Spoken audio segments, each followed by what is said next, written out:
It's showtime, folks. Enjoy the show.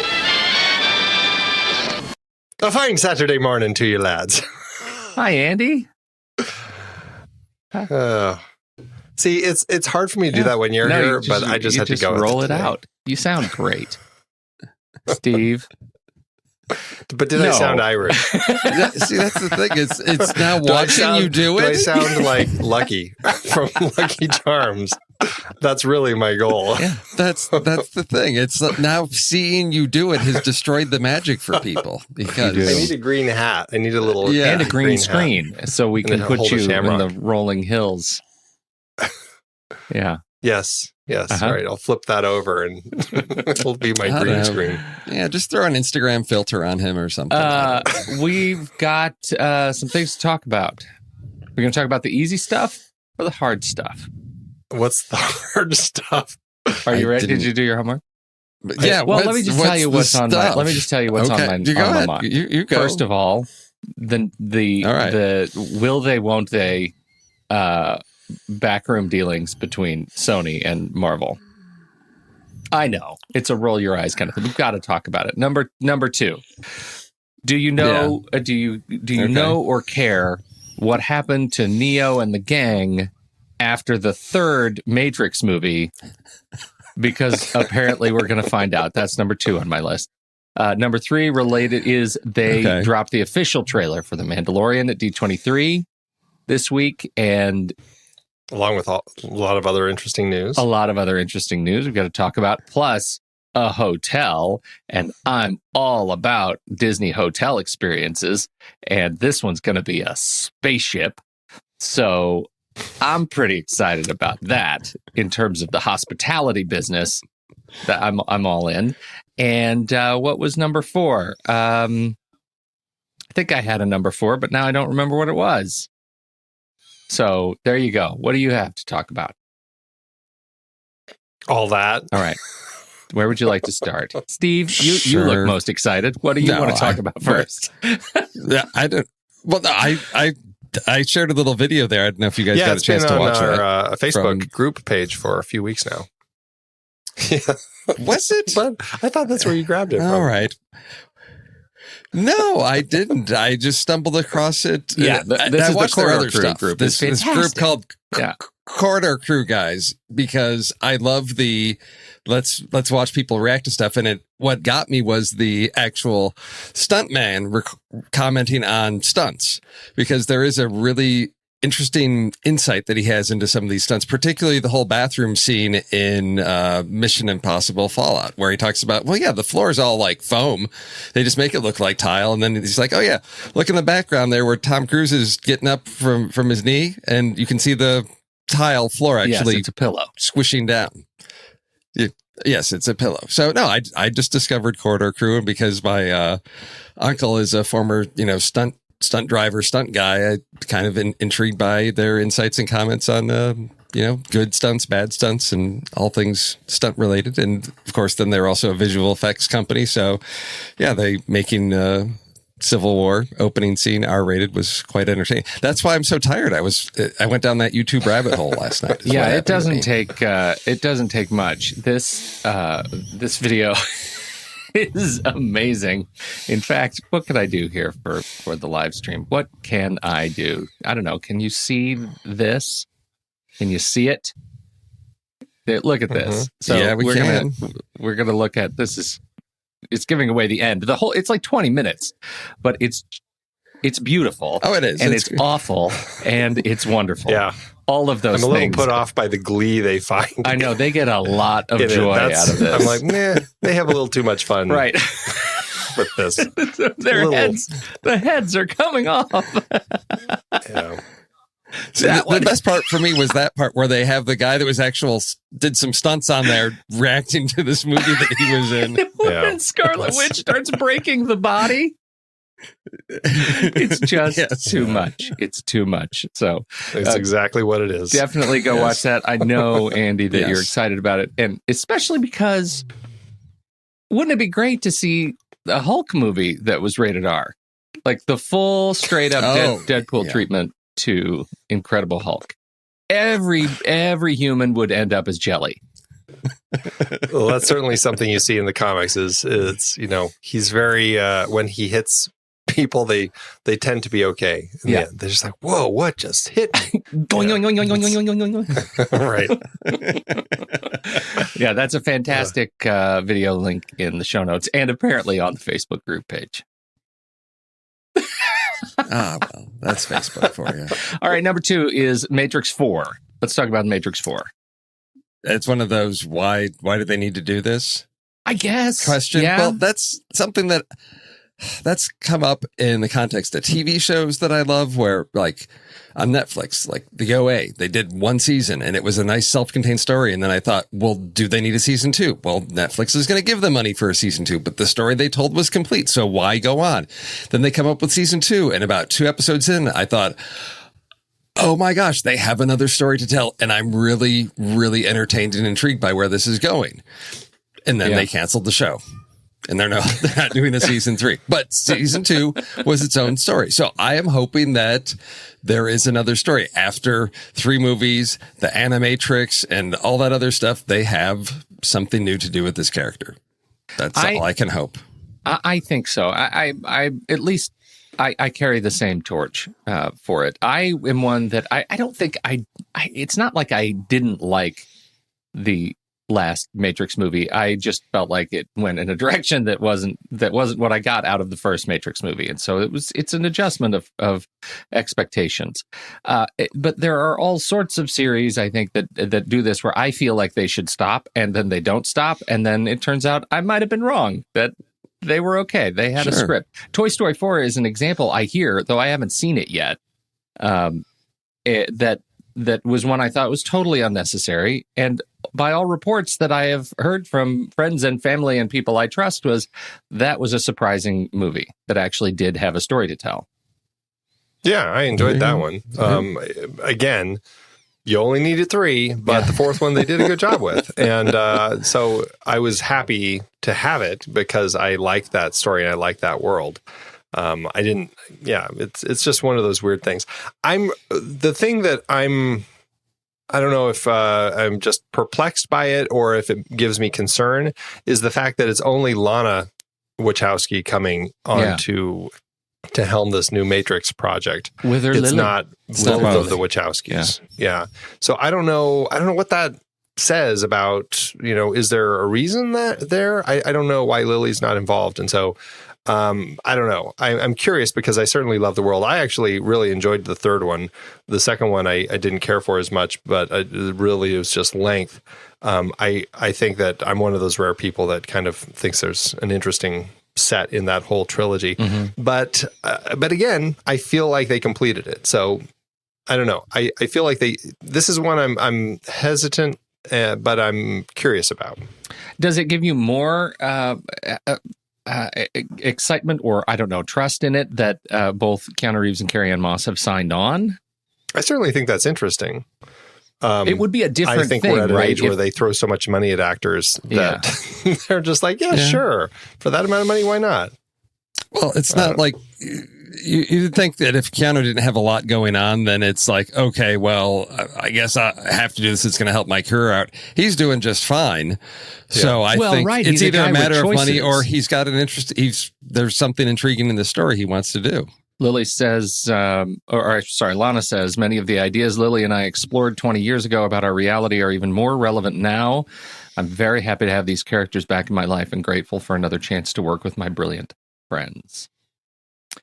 I don't know. I'm all for it. I think give me another Matrix. I really enjoyed the universe. I enjoyed all of the explorations that were done in the Animatrix series. I think all of the properties that have come by way of the Matrix have satisfied me at some level. So I'm in favor of it.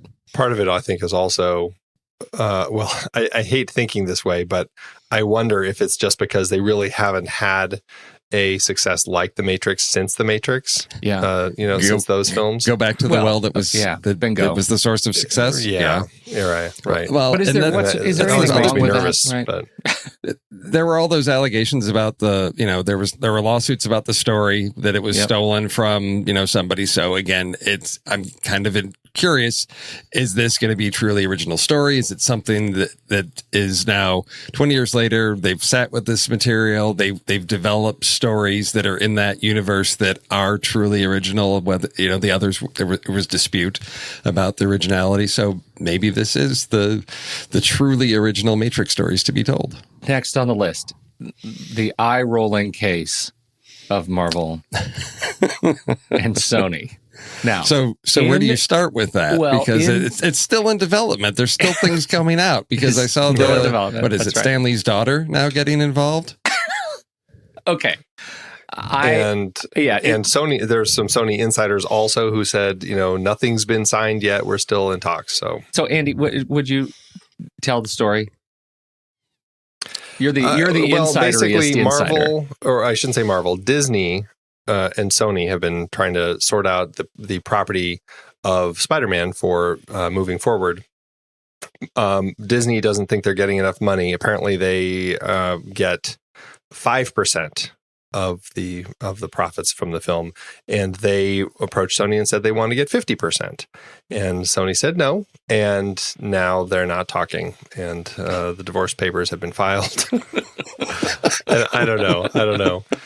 It's so nebulous because a lot of this is just stories that we keep hearing. So I don't know where it is at this point, and I'm curious if they are still in talks or if it is official.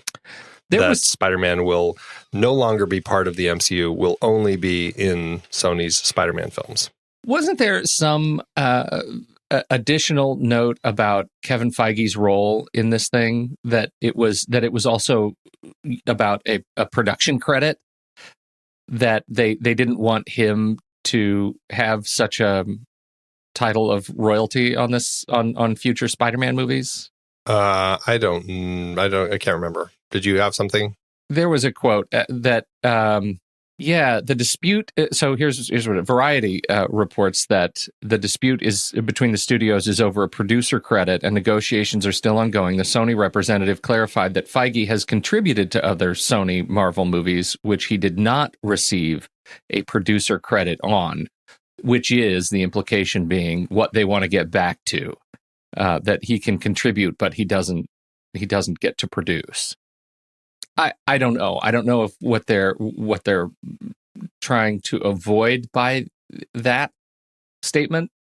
I don't know why Kevin Feige's role makes Spider-Man movies worse in Sony's view.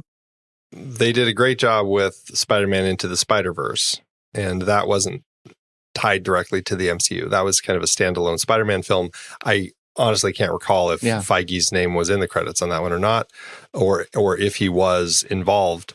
But I feel like that gave Sony some, traction, sense that they can do it on their own, and they don't necessarily need Disney to kind of be holding their hand through the whole thing. Well, anymore. Right. At least it says that Sony Animation finally has a stable of people again who seem to have a better understanding of the character and the universe, and can have some fun with it. And so I think I'm perfectly optimistic there. The thing that I am more that I feel like I'm more nervous about is the split that may occur by removing Spider-Man from future Marvel properties. Yeah, but it's also one of those things where I don't know.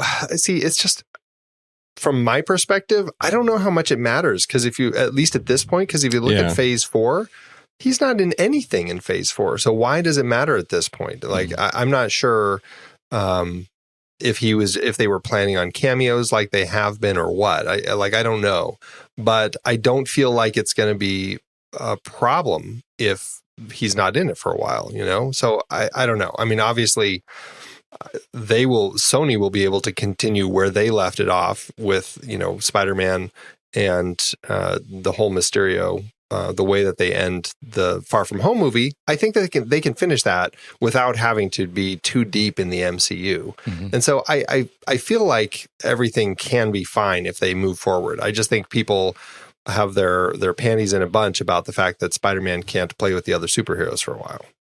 I am one of those people. I'm clearly one of those people. I like Spider-Man. I like the crossover. I like the crossover not just of Spider-Man, but of the other characters. I would love to see, continued investment in these crossovers. I think it's really fun. At the same, on the other side of that very same coin, Endgame was a pretty natural split for these kinds of narratives. So I see your point. Yeah. And of course, exploring the Twitterverse on this is fun because there's lots of people saying, hey, look, it's Sony. They're going to mess up the third Spider-Man movie again. And then several comments about, oh, great. We get to see Peter Parker and Uncle Ben a fourth time telling that story. That would be perfectly Sony, though, to go back to do an origin story as number 3. And there was one, I can't remember where I saw it, about, Tom Holland is now in the Sony Spider-Man protection program, and he's hanging out in an apartment with Deadpool, and then Tobey Maguire and Andrew Garfield are, lurking around in the background. Well, that was something else, because apparently there was, and I didn't look into it, but apparently Tom Holland also unfollowed Sony. Yes, on he Twitter. did. Yes, oh, exactly. Yes, he's yeah. So they broke up. They broke up. Yeah, Mom and Dad broke up. Yeah, everybody's going to stay with Mom, but he really wants to stay with Dad. Yeah. Oh well. Wow. There will be more Spider-Man movies, as there always have been. So yeah. We're not losing anything. No. All right. We'll be fine. We'll all be fine. All right. Let's run down the Disney announcements. Yes, over at D23, they had a few more announcements for other shows that are going to be premiering on Disney Plus, and Marvel fans have been very vocal about their excitement. We have 3 characters who are going to be really interesting to see on screen. And we have Kamala Khan, Ms. Marvel, Jennifer Walters as She-Hulk, and of course Mark Spector as Moon Knight. I have heard nothing but shrieks of happiness for these 3 properties. It's 3 characters that I think are very loved, and it was I think it's smart of them to get them out into the world. And so, I'm super excited about these 3 choices. I've only read Moon Knight and She-Hulk comics. I haven't dipped into Ms. Marvel, but that's been one that's been on my plate of something to jump into. I'm very excited about it. I've read a couple of the comics. It's a really interesting character. It's one that my kids both fell in love with immediately. It seems well timed and particularly culturally aware, and so it's super refreshing and nice to see such a relatively current character, like a new character, get bigger screen treatment at least. So speaking of properties crossing universes and all this, I don't know much about Moon Knight at all, but some of the comments I saw, there's some interactions with Moon Knight and Dracula, apparently.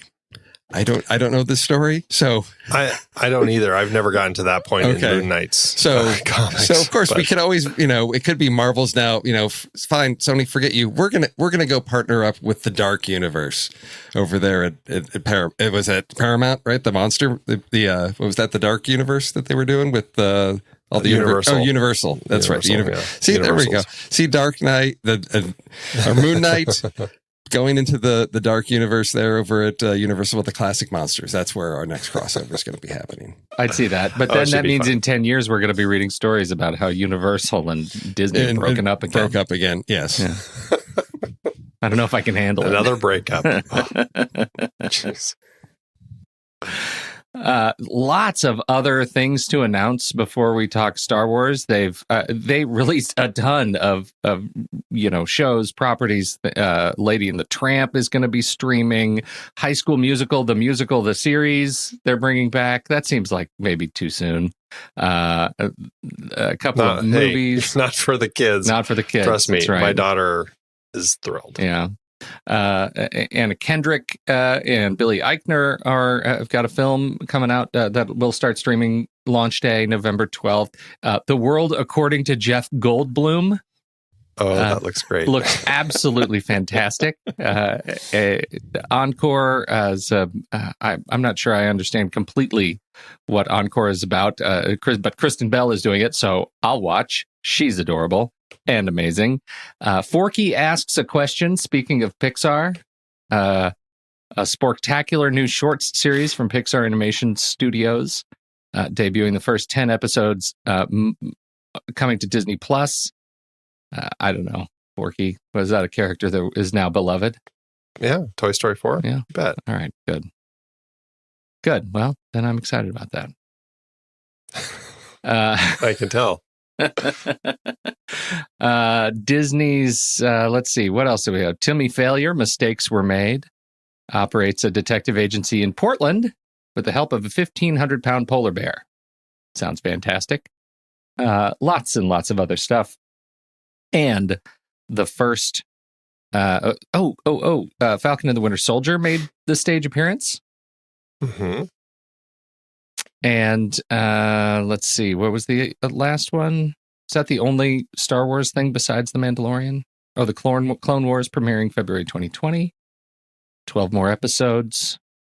And the second Lucasfilm live-action series. Diego Luna and Alan Tudyk reprise their roles of Cassian Andor and K2SO from Rogue One, A Star Wars Story.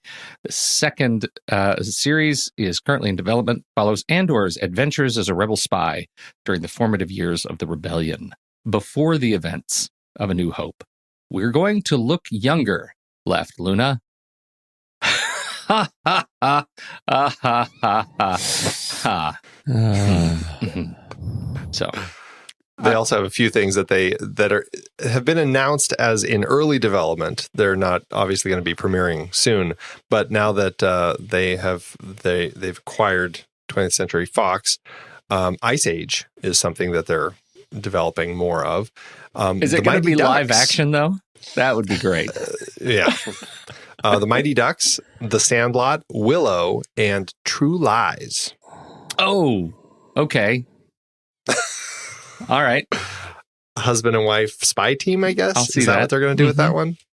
I'm always there for that. The husband and wife spy team is I feel like a Disney flavored husband and wife spy team is exactly what I'm going to need after Steve's trailers this week. Anyway, the Mandalorian trailer dropped. What'd you guys think of it? I love it. I'm confused. So because I don't what?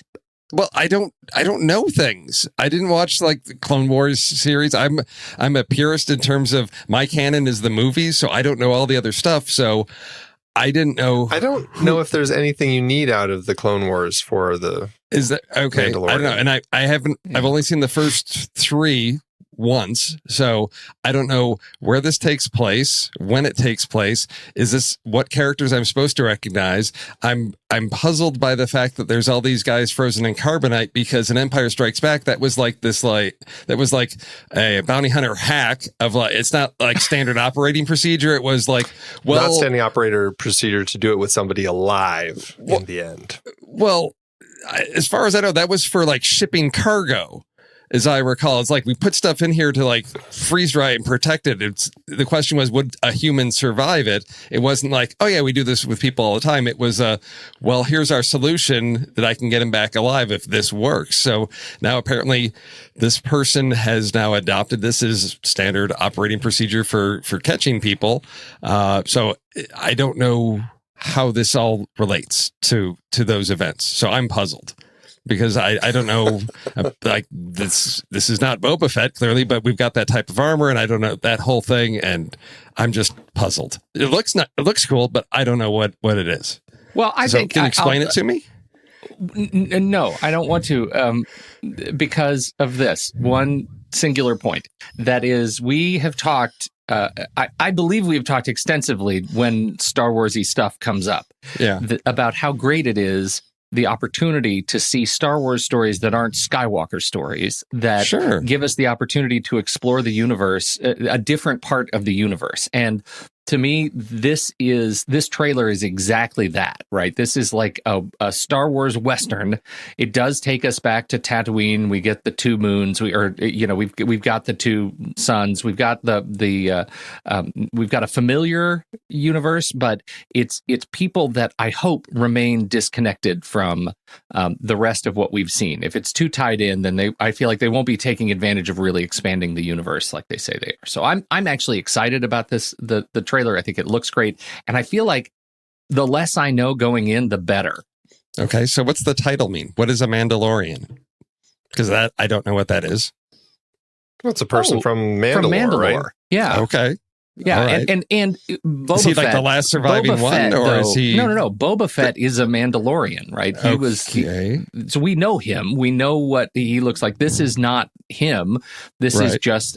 This is a different one. It's a story of a different guy. Are they a dying race? Why is it the Mandalorian? Because he's the only one left. I think like Steve, the gun shooter, the teaser, or like the sniper. I think the trailer did what a trailer is supposed to do. Yeah. It's teasing you, it's tempting you, it's giving you stuff that makes you ask these questions. And says, "Oh, I'm intrigued by this, and I would like to see it so I can learn more and get answers to the questions that have arisen in my head." Okay. I think if you're expecting anyone to have answers, I think you're really wrong. Well, you're watching the trailer the wrong way. Well, no, because I'm assuming that's the Star Wars universe. This is what happens when you stop watching trailers. You forget how to watch a trailer. No, because when I see something from an existing cinematic universe and known property, I assume that's the whole reason to do that is you're leveraging that fan base knowledge that there's fan appeal to this, because if no one knows anything about it, then why is it even a Star Wars thing, right? I mean, goes to Pete's point of, yes, a story within that universe, but typically what we've always seen is it's always connected back to. So you're telling me this is the first one that has no relationship to any existing Star Wars property at all. So I don't need. If we worked for them, we would be able to tell you these answers. Okay, I just didn't know you're out there, in the news and all that stuff, because I don't watch trailers and I'm not keeping up on Star Wars stuff. So that's everybody's in the dark. It's like a movie called The Gunfighter. Okay, it's right. That's fine. That's fine. But all wrong. Okay, but typically, do you understand? Let me read this to you, Steve. Okay. This might help you. This is from Wikipedia, a source of encyclopedic information on the internet. The series will take place a few years after the events of The Return of the Jedi and follows a lone Mandalorian gunfighter beyond the reaches of the New Republic.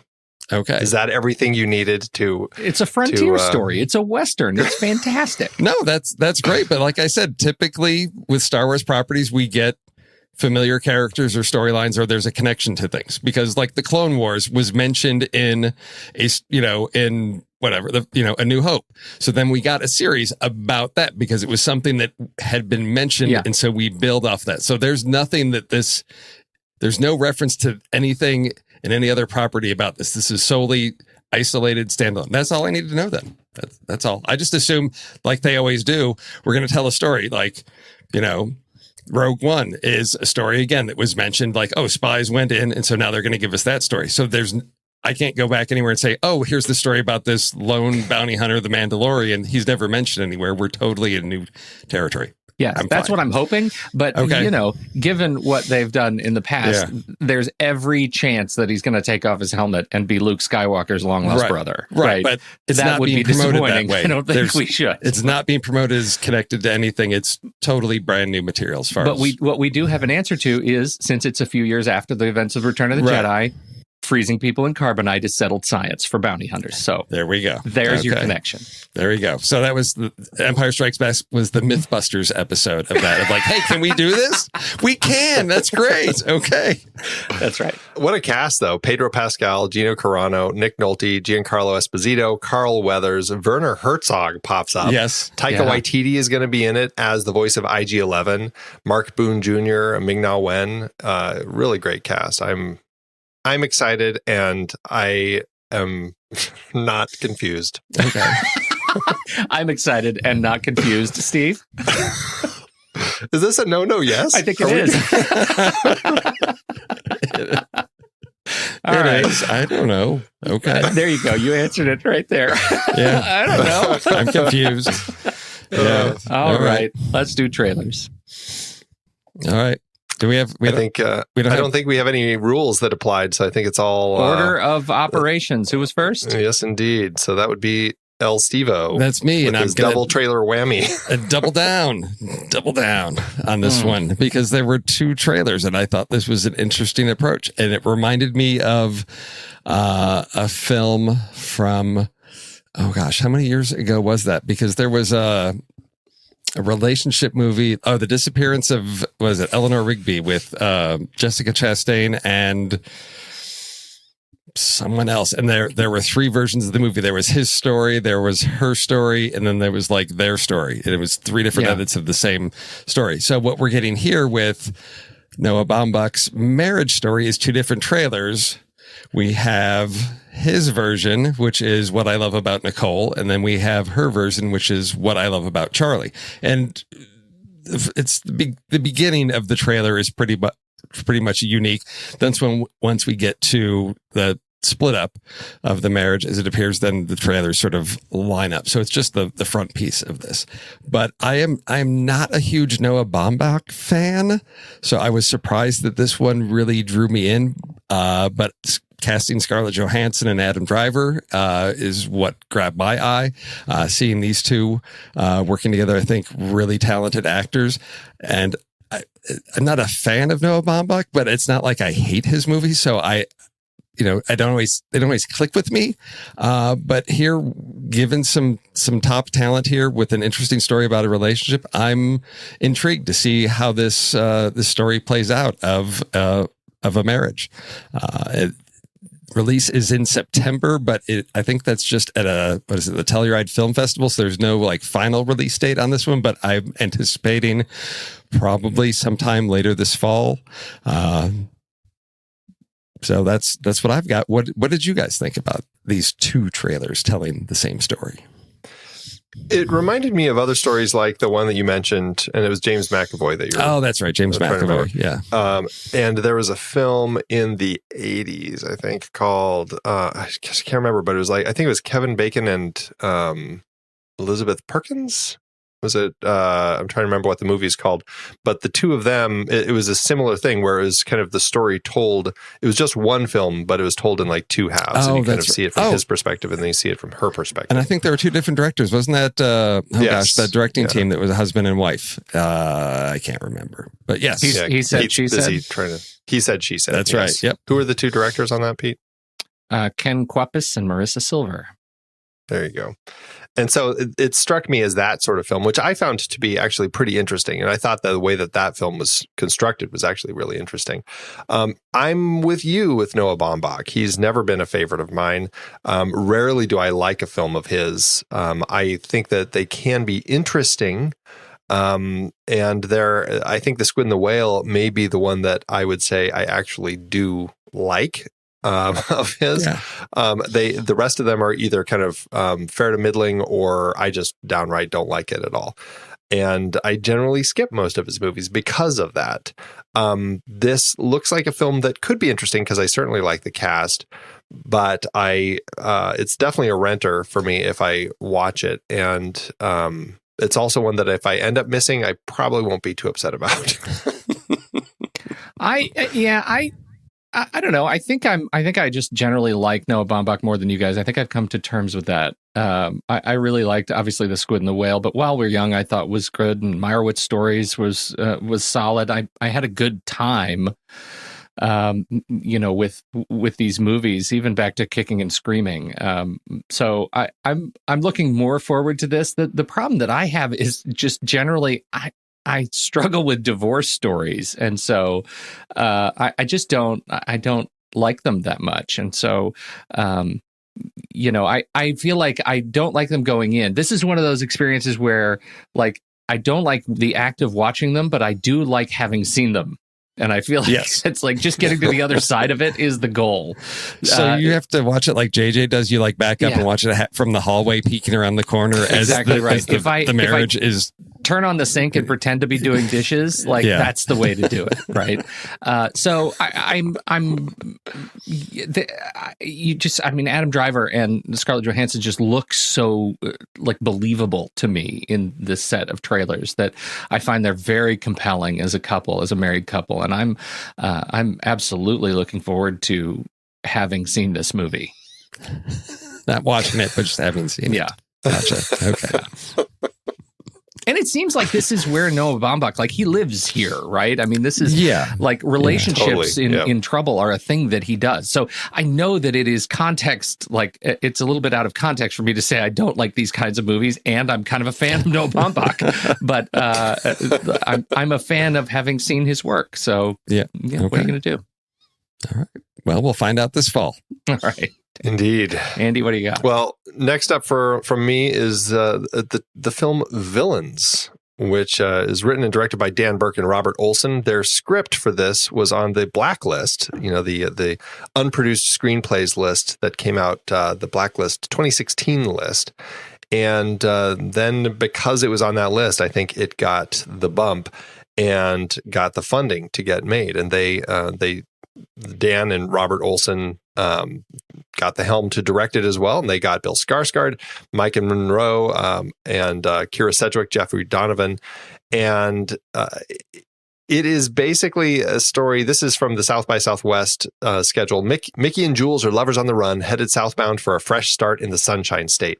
When their car dies after a gas station robbery, they break into a nearby house looking for a new set of wheels. What they find instead is a dark secret and a sweet as pie pair of homeowners who will do anything to keep it from getting out. I mean, Bill Skarsgård, I think, has such an interesting face that I have grown to be terrified of because of it and because of what he's doing as Pennywise.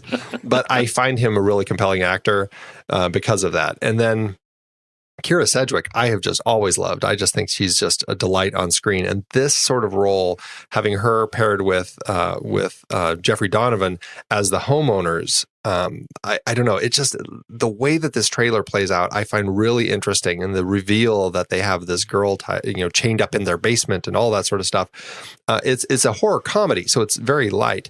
It reminds me a little bit of if you took Don't Breathe, the film that came out a few years ago about the kids who break into the blind man's house, and then he's actually home, and then they have to sneak around while he's a former military guy and he can sense them, and so he's trying to find them, and that goes down a dark road, but it's much more of a horror thriller. This one with a horror comedy aspect, everything in the trailer worked for me. I'm very excited about this film.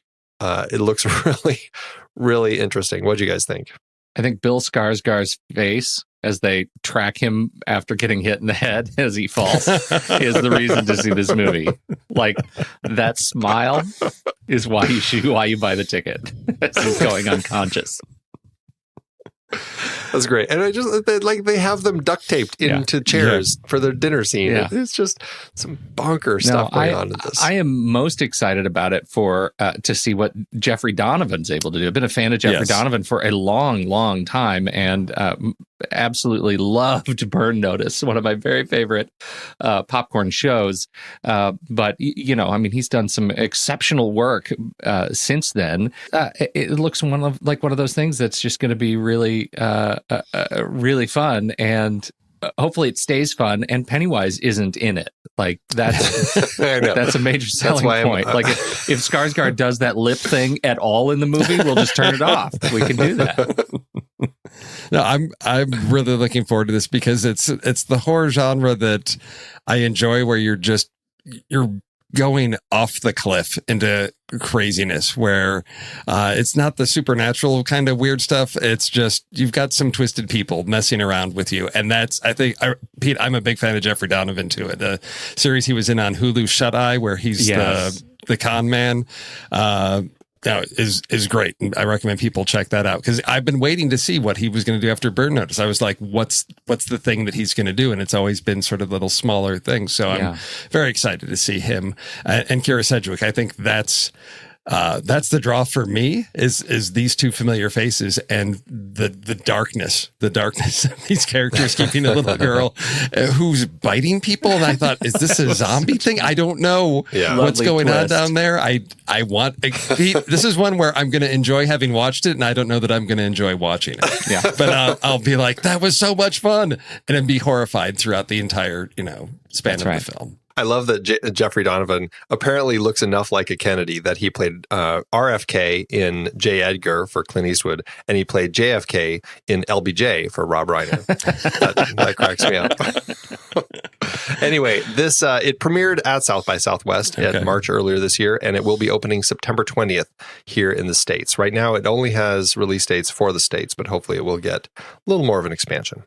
All right, Pete. All right, up. my trailer this week. I guess it's Adam Driver week here on Saturday Matinee. There we go. Yeah. I like this guy. He's doing some great stuff, and he's got a new movie coming up called The Report.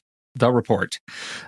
It's one of those fancy redacted titles, though, so you can see it's the torture report. It's a position film. It comes from writer-director Scott Z. Burns. Now, we like Scott Z. Burns. Generally, yes, he is the guy behind, most recently, he's a screenwriter behind No Time to Die, Mr. Bond. He's also behind, of course, Bourne Ultimatum, The Informant, Contagion, Side Effects, The Mercy, The Report, now, and another upcoming film, The Laundromat, starring Meryl Streep, Gary Oldman, and Antonio Banderas, directed by Soderbergh. Dear, that's quite a pedigree. Anyhow, The Report is about an idealistic young CIA staffer, played, of course, by Driver, and he is pulling all the threads around torture, waterboarding, etc., following the 9/11 attacks. It also brings Annette Bening and Ted Levine and Michael C. Hall and Tim Blake Nelson and Corey Stoll and Maura Tierney. Awesome. And the always lovable John Hamm to screen together. I think this is an incredible cast. It just looks like what could be one of those just great films. It also could be, I guess, totally lost in a wash of position films that are telling the story of horrible things that are done by the government. And so, I don't know. I think it's just, hopefully the people let it rise to the surface. I'm looking forward to it. What do you guys think? Well, I saw this and I said, oh, well, this is in your wheelhouse. This is the whole journalism side. And then I got further into it. I said, oh, it's got your boyfriend John Hamm in it. Yeah. That's why you picked it. No, this is, I love movies like this. This is let's revisit history now that we're past it and have some maybe some objectivity on the events that happened. Now that we've been able to, instead of being in the midst of the story, reflect on that and maybe perhaps document what happened. It does have that risk of sort of getting lost in the shuffle, people not wanting to, like you look at Vice, which I thought was, let's look at a character and people didn't show up for that. I don't know if people want to revisit the subject matter again, but I'm intrigued by this. I think this is a great cast. Looking at, writer director, his pedigree in terms of writing. Yeah, that's right up my alley. The stuff that he's done with Soderbergh. So yeah, I'm really looking forward to this one.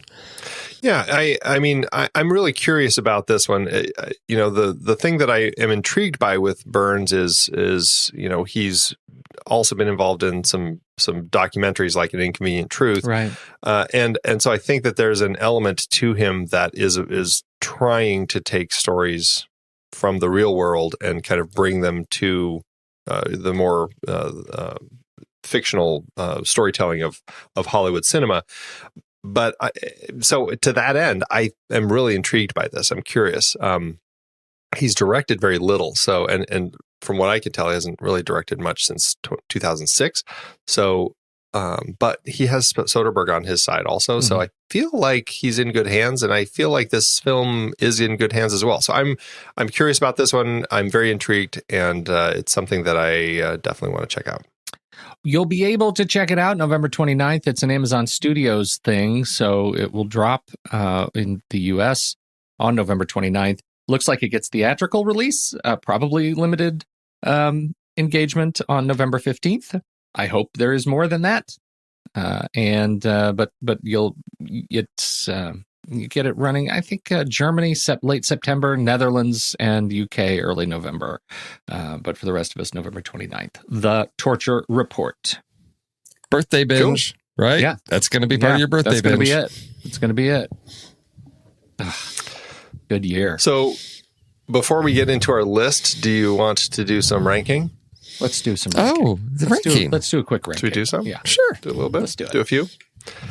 All right. We're this is something that we're throwing into our Saturday matinees where Pete and I are going to do some re-rankings of our flick chart. And when we come up against something that we're battling about, then Steve will throw in his 2 cents and see if he can sway us one way or the other. First up, we have The Roaring Twenties, one of our 1939 series films, and The Danish Girl. Okay, so we're looking at Cagney and okay, well, that was a pretty good movie. I'm going to take The Roaring Twenties. Yeah, I think I'm going to do that too. It held steady. Next up, La Vie en Rose or Three Amigos. Three Amigos. 100% Three Amigos. Yeah, there's no question. Next up, Fat City or Pale Rider. Pale Rider. I'm going to say Pale Rider too. They're close for me though. Whatever Happened to Baby Jane or In the Mood for Love. In the Mood for Love. I want to say Baby Jane. Have you seen either of those, Steve? I've seen Baby Jane a long time ago, but not in the mood. Nope. It's on my list. It's one that keeps coming up, but it's one of those. With the Criterion Channel, I'm surprised. Well, I don't know if it's playing on it, but I would assume it actually is. It just showed up in there, and I'm like, that's. But is it Stephen Smart that's like a huge fan? Oh, yes. big that one? Wong Yeah. Kar-wai fan in general. So Right, yeah. So that's that one was of my, a great series. Just amazing. I will use give it of to color. you. I'm close on this one, but I'll give it to you In the Mood for Love. All right. If for only to push Steve to watch it. Okay. There you go. There we go. All right. The Host or Fat City again. The Host. Fat City. Always the Host. I've only seen The Host. I have not seen Fat City. And it was that good. It's You his see The comedy Host and you never don't even works need for to me. see Oh, The Fat Host City. is not that good. hilarious. I don't like Bong Joon-ho's comedy. Oh, I will happily take Fat City over The Host. Well, now I don't know what We're to gonna do. yeah. We're going to have to rock, paper, scissors because he Oh. hasn't seen them both. Okay. Yeah. All right. Do we actually One. do it? Do we get it physically do it? Yes. Yeah, Okay. all right. There's Okay, accountability we go. here, sir. All right. There's Well, accountability. We'll have to say it. We'll have to say it so Yeah. the listeners Yeah. can hear. Okay. Yeah. This is going to be hard to say it. I and know. do it. I know. It's chewing Okay. gum. It's going to like rub my head and pat my stomach at the same time. All right. One, One, two, three. Scissors. I've been cut with my paper. By my paper. My paper has cut All right. me. Oh, I don't know. Well, Fat City held steady. Next up, The Natural or High Noon. I think I'm The Natural. Yeah, I'm the natural. Yeah. We're No Angels, the 1955 film, or Planet of the Apes. I'm definitely Planet of the Apes. Okay. Hurts my feelings. We should, every time we do this, we need to ask Steve if he's seen them, regardless of which way we go, just so we know where Steve how far stands. behind on I our- am. Yeah, right. I have not seen We're No Angels. Watch it for Christmas. Watch it Yes. for Yes. Christmas with your Okay. family. Okay. All right. Planet of the Apes it is. Coogan's Bluff or The Dead Zone. The Dead Zone. I have not seen Coogan's Bluff that I know of. That's Clint Eastwood, though, right? It is. That was from our 1968 crime films Yeah. No, I haven't seen that series. one. I will take The Dead Zone as well. Knowing, one of my guilty pleasures, or The Omega Man. Knowing. And this is just for all the YouTube commenters who get so mad at us for knowing that, for not liking the Omega Man. Apparently, we missed YouTube something. loves The Omega Man. Oh my god, YouTube adores I haven't seen movie. it. That's the Charlton Heston one, right? Yes. That's Correct. the adaptation of the I Am Legend Yes. story. Yes. Yeah. Knowing for me, of course. And last but not least, Moneyball or the Thomas Moneyball. Crown Affair 1999 remake. Doesn't matter. Moneyball. I've seen both, and yeah, that should Okay. be that, Yeah, Moneyball. that should definitely be Moneyball. Yeah. Absolutely Moneyball. All right. Well, I think everything we re-ranked held steady. So no Okay. changes on that one. Like last time, we had quite a few changes. Awesome. Okay. All right. Let's. Well, with let's that, I guess roll it's the time for our list. lists. Yep. All What are we right, talking so about now? over There was on such our drama. Discord group. What were our options? I can't remember. Great. Talking animals is what we landed Talking on. Animals is what we landed. We had Royal Heists, and archery. Great archery. That's not Robin Hood. That's not Robin Hood. Right. And we did, this is, of course, for the Robin Hood animated film from 1973, which is what we're talking about this week. So, Steve, you get to kick us off with a talking animal. I did an Andy, and I gave myself some rules with this one because otherwise there's just too many. And I thought, how do I narrow it down?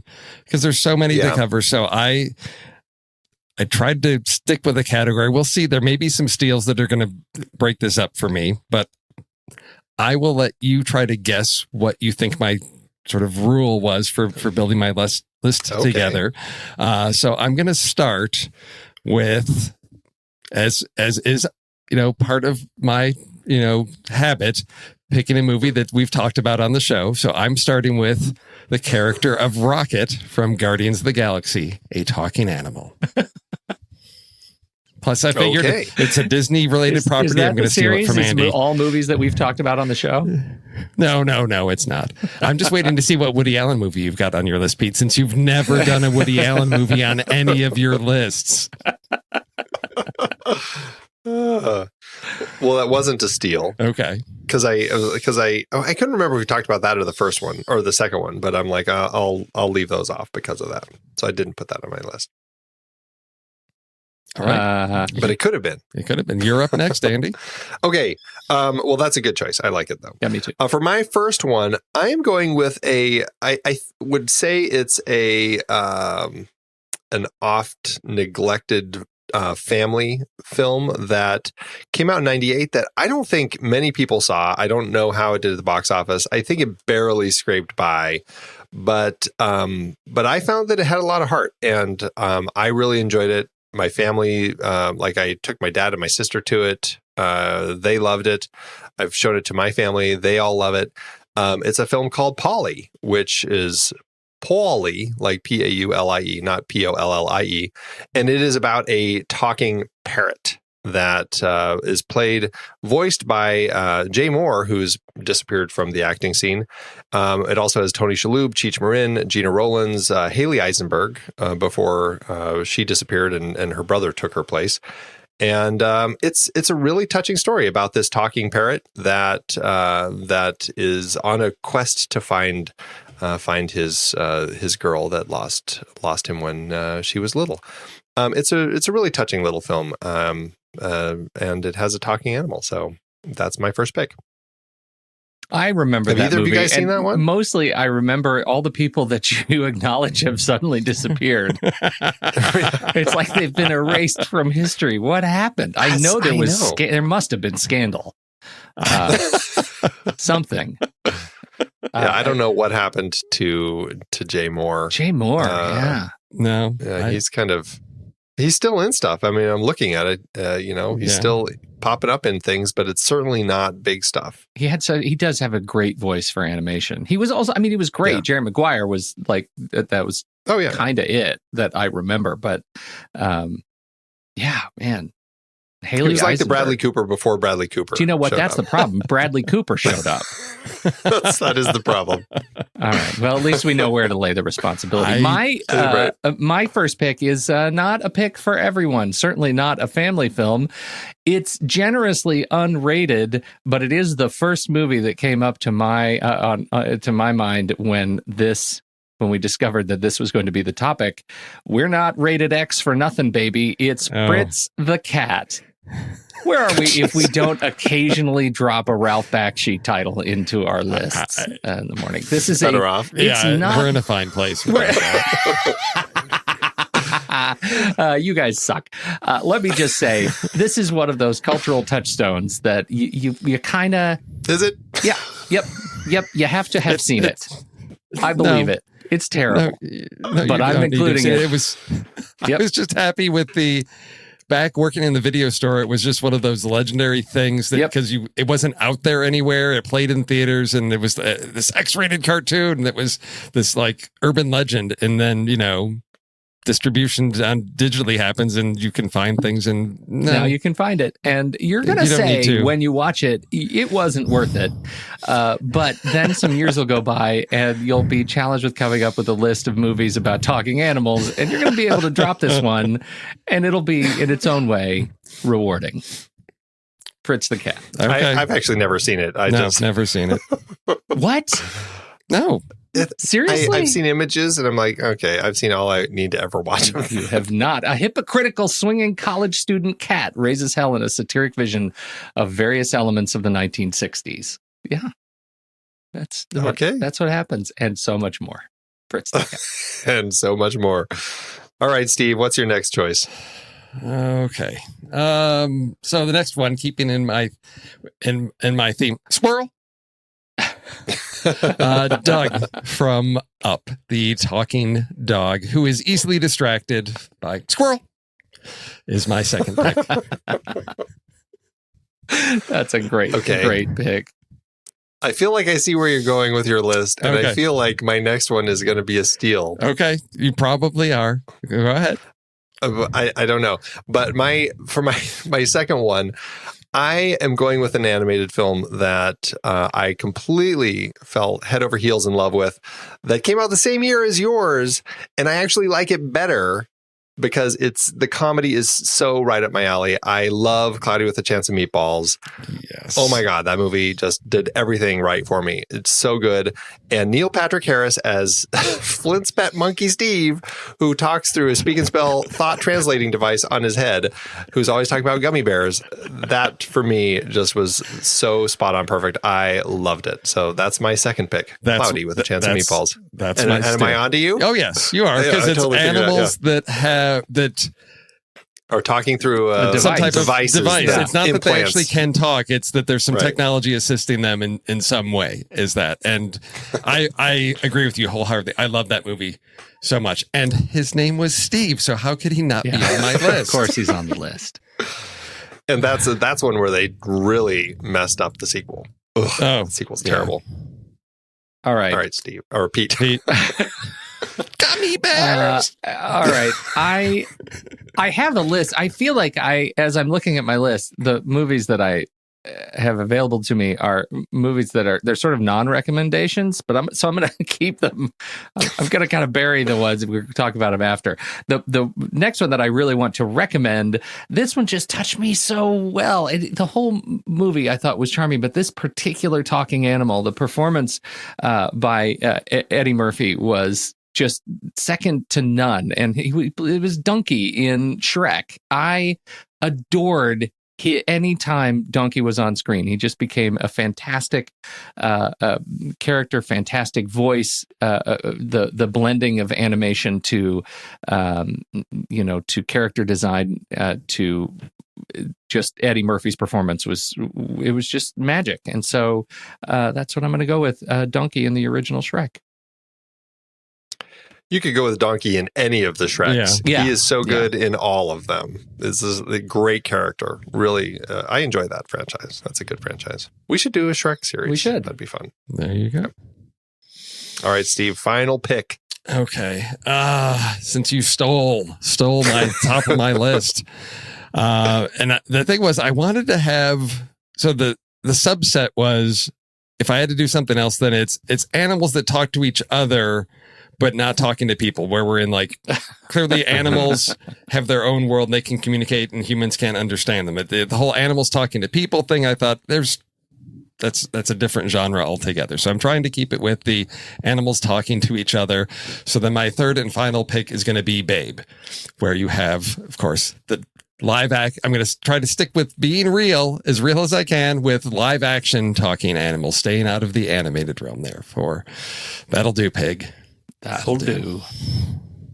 That's a great one. And I would have been shocked if it didn't end up on this list somewhere, because it is a great film. I have had a rule that I have been following as well, Steve, which has been, as you said, there are different types of talking animal movies. And mine has been animals that are actually talking to people.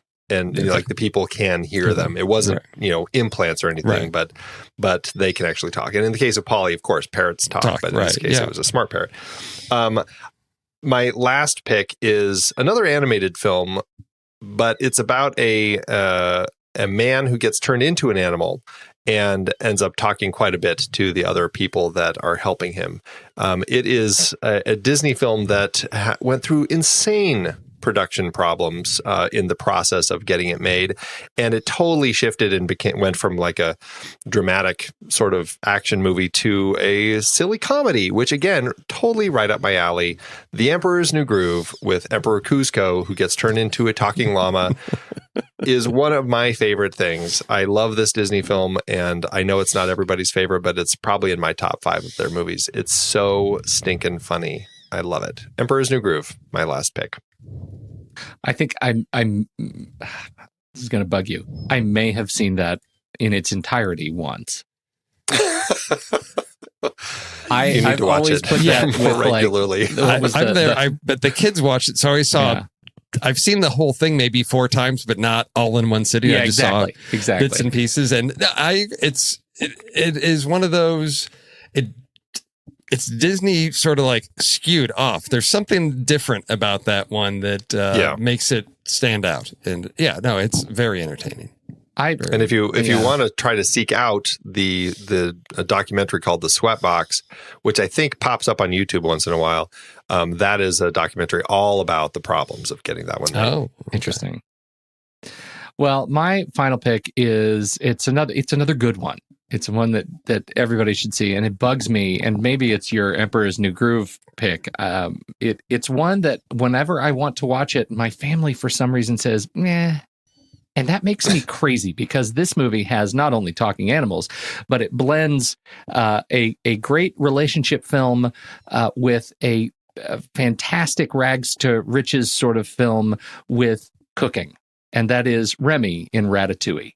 I love this movie so much. I think the more Pixar movies come out, the more I come back to this one as a gold standard film. And I don't understand why my kids don't like it as much as I do. They should. I've done all the right things.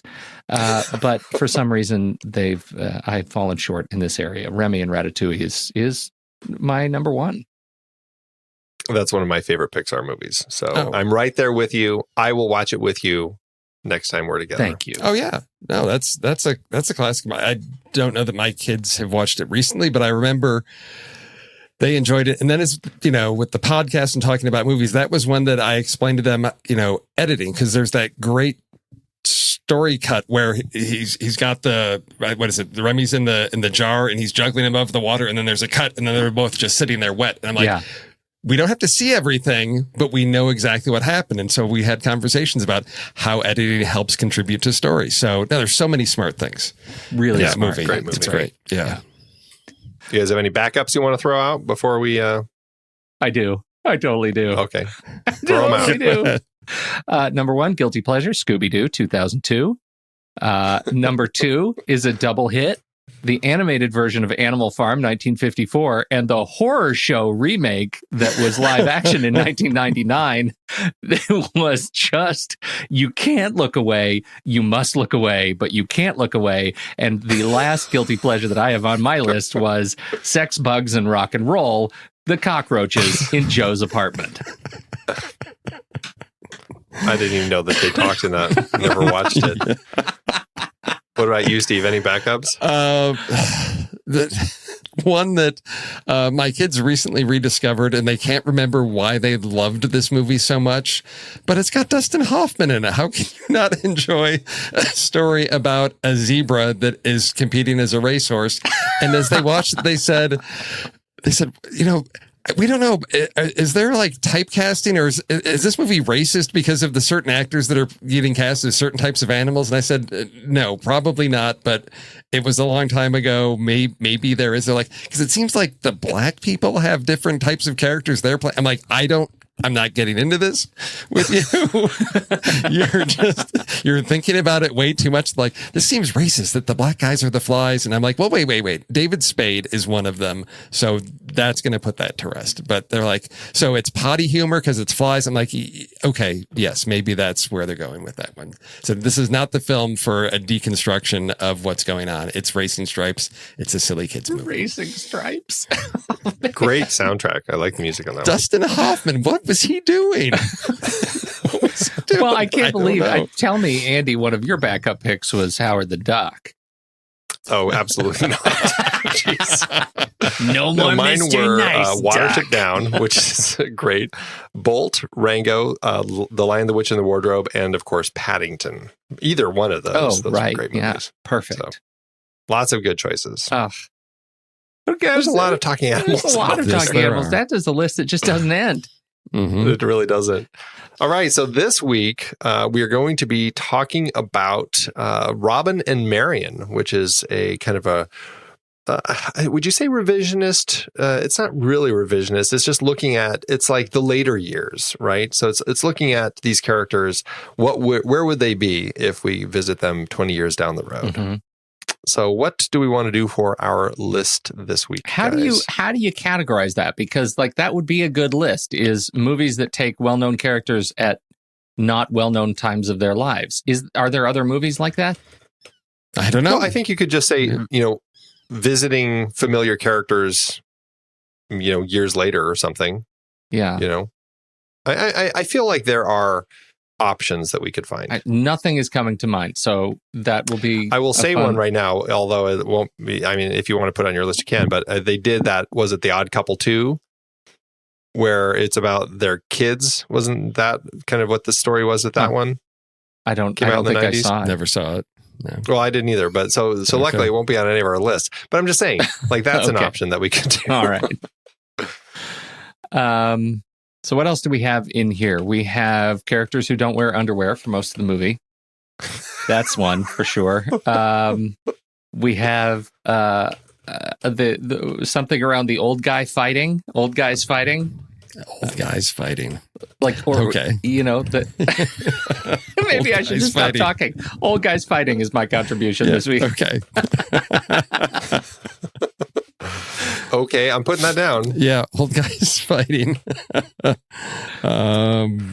Living in the Woods. Okay. Living in the woods. I could already think of a couple. So there's two. Oh, and do we have the third one, out of like visiting characters out of time? So it would have to be a sequel. No, it doesn't have to be a sequel. I mean, it could be No, it could be a Robin character King that Arthur, just shows later up. years. Yeah. Yeah. So what are we calling that? Visiting familiar characters later in their life. Okay. Yes. Old guys fighting, living in the woods, visiting familiar characters later in life. Perfect. All right. That's the list. It's going live in the Show Talk channel, everybody. So check it out and get your vote cast before next Friday so that we can figure out what we're going to do. I think someone's already voting. I think Old Guys Fighting has it. Oh, God, you guys. Not me. Ray, I'm not in there. Ray and me. No, Ray is excited Ray's- about that. Oh, Ray and Pete. Oh, yeah. Thumb is on the Yes, scale. I'm all about right. this one.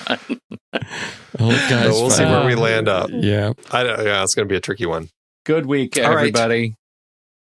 Indeed, It was a good indeed. set of lists. I got to go. It's the Movies by Minute convention today. Yeah, I saw that. know. I'm like, Andy, why aren't you up there? I thought for sure you would have been. Because I'm apparently not important enough for them to fly up yet. Oh, okay. I thought for sure that. Okay, you just as haven't soon as made it's it in Phoenix.